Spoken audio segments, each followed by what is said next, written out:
फटाक 30 सेकंड में पूरी खबर डाउनलोड करें ताकि आप सर्दियों की ठंडी बुझी राग सुगबुगा उठी, मिट्टी सोने का ताज पहन इठलाती है।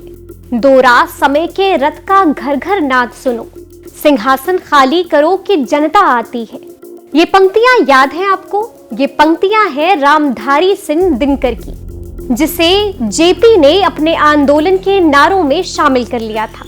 आज एक बार फिर ये पंक्तियां खूब याद आ रही हैं, शायद इसलिए क्योंकि एक बार फिर बिहार में छात्रों का आंदोलन हुआ है। एक बार फिर सड़कों पर उतर गए हैं छात्र और एक बार फिर सिंहासन पर मंडराने लगा है खतरा। पर क्या आप जानते हैं कि ये कोई पहली बार नहीं है? इससे पहले भी कई बार छात्रों ने आंदोलन किया है, जिससे न सिर्फ बिहार बल्कि दिल्ली तक की सत्ता डोल उठी है।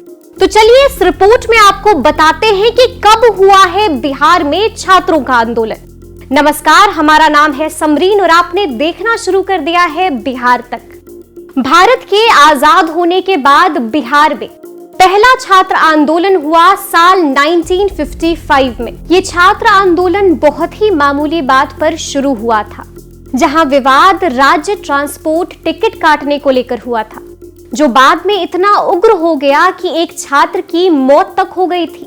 उस छात्र का नाम था दीनानाथ पांडे।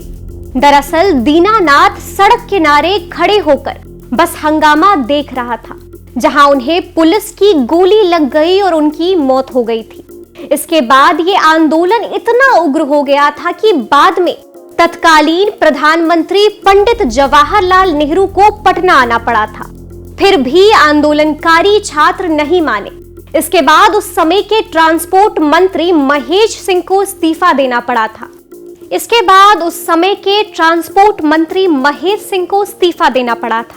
बाद में महेश सिंह को महामाया सिंह ने चुनाव में हरा दिया था।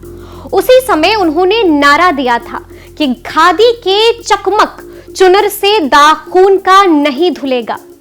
1955 के बाद एक छात्र आंदोलन हुआ था 1967 में, जब गांधी मैदान के ठीक बगल में मोना टॉकीज और तमाम बिल्डिंग में आग लगा दी गई थी।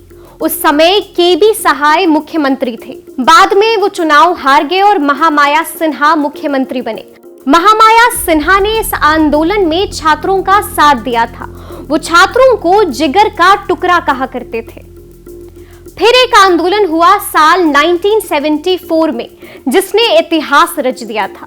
1974 में आपातकाल के विरोध में छात्र आंदोलन शुरू हुआ था।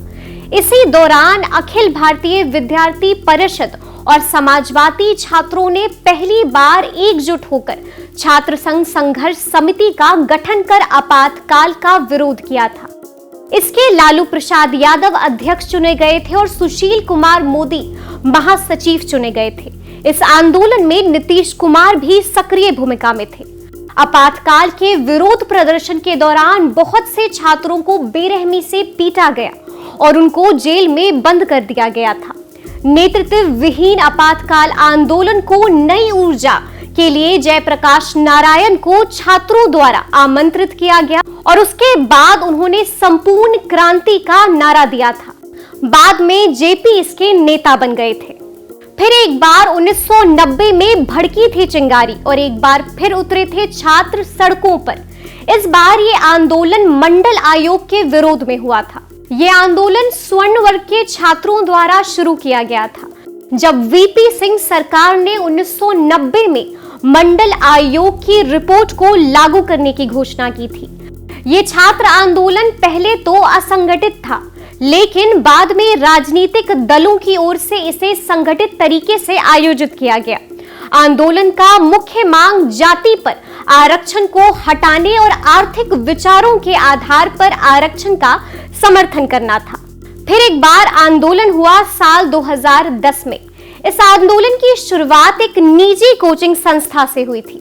एक छात्र द्वारा सवाल पूछने पर उसे गालियां दी गई थी। छात्रों के विरोध पर धक्का मुक्की की गई थी। समय पर कोर्स पूरा नहीं किए जाने से छात्रों की नाराजगी पहले से ही थी। इस घटना ने आग में घी डालने का काम किया था। 9 फरवरी को शहर का एक बड़ा हिस्सा छात्रों के आक्रोश का शिकार हो गया था।